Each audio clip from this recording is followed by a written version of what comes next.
June মাস থেকে তো শুরু অন্নপূর্ণা ভান্ডার, লক্ষ্মীর ভান্ডার 1,500, অন্নপূর্ণা ভান্ডার 3,000।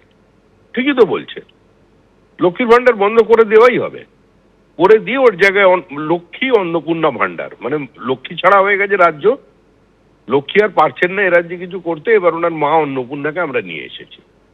আর যে কথা ওই তৃণমূলের যে যুবনেতা বলছেন, ঠিকই বলছেন, ওটাই তো তৃণমূলের এজেন্ডা, এটাই তৃণমূলের ঘোষিত কর্মসূচি। এভাবেই তৃণমূল ভোট করিয়ে এসেছে, এভাবেই স্থানীয় নির্বাচন হয়, পঞ্চায়েত নির্বাচন হয়, বিধানসভা নির্বাচন হয়, লোকসভা নির্বাচনে তো এ ধরনের আচরণ ওরা করে থাকে।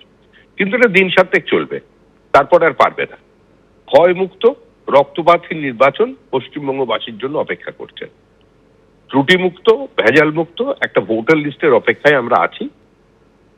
এগুলো চলবে কিছুদিন, যদি নিভে যাওয়ার আগে একটু জ্বলে ওঠে, এগুলো সেগুলোরই নামান্তর মাত্র, কিছুই নয়। এরা কেউ থাকবে না। এ হুমকি দিচ্ছে পিঠ বালিশ হয়ে যাবে পিঠ, না কিসব ভাষা বলছে, এসব তো রাজনীতির ভাষা নয়। এগুলোর প্রতিক্রিয়া দেওয়াটাও রাজনৈতিক রুচি বিরুদ্ধ।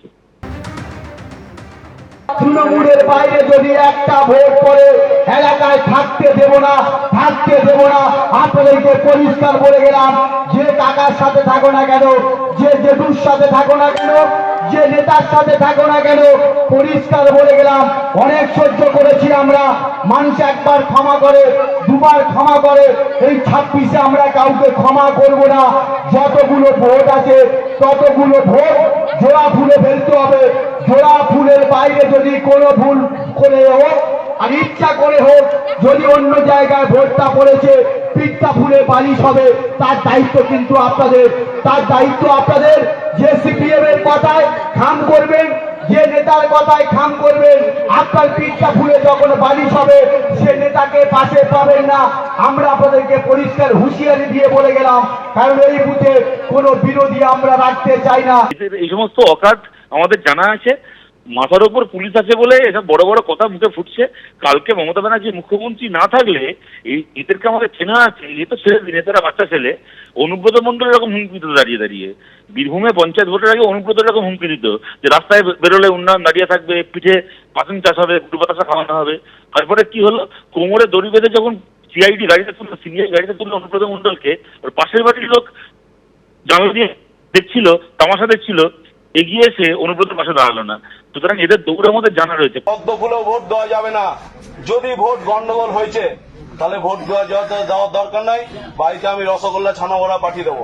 আর আমাদেরকে জিতিয়ে যদি কাজ করাতে হয় প্রত্যেকটা বিষয়ে, পাড়ার ছেলে পাড়ার লোক যারা তৃণমূল করে মানুষের পাশে থাকে 24 ঘন্টা, তাদেরকে ভোট দিতে হবে। এবছর যেন ভোট নষ্ট না হয়, পরিষ্কারভাবে বলে দিচ্ছি, খাতা এন্ট্রি করা থাকবে, কোন বাড়ির কে ভোট দিচ্ছে আমরা সব মোটামুটি আমাদের ক্যামেরা থাকবে। এবার যা ভোট হবে সব লাইভ হবে।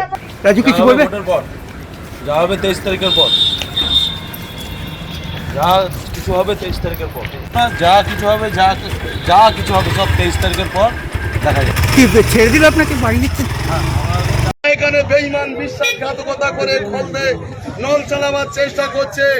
আমাদের 29 তারিখ ভোট এবং 4 মে গণনার সন্ধ্যার পর থেকে তাদের উপরে স্টিম রোলার চলবে। আমরা খোলা আকাশের নিচে বলে যাচ্ছি, কারণ এলওআই আমাদের জিততে হবে, এলওআই বাঙালির পাশে দাঁড়াতে হবে।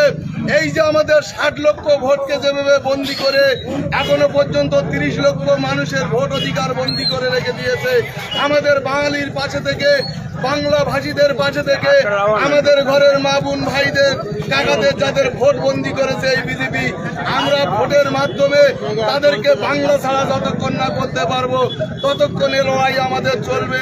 এবিপি আনন্দ, এগিয়ে থাকে, এগিয়ে রাখে।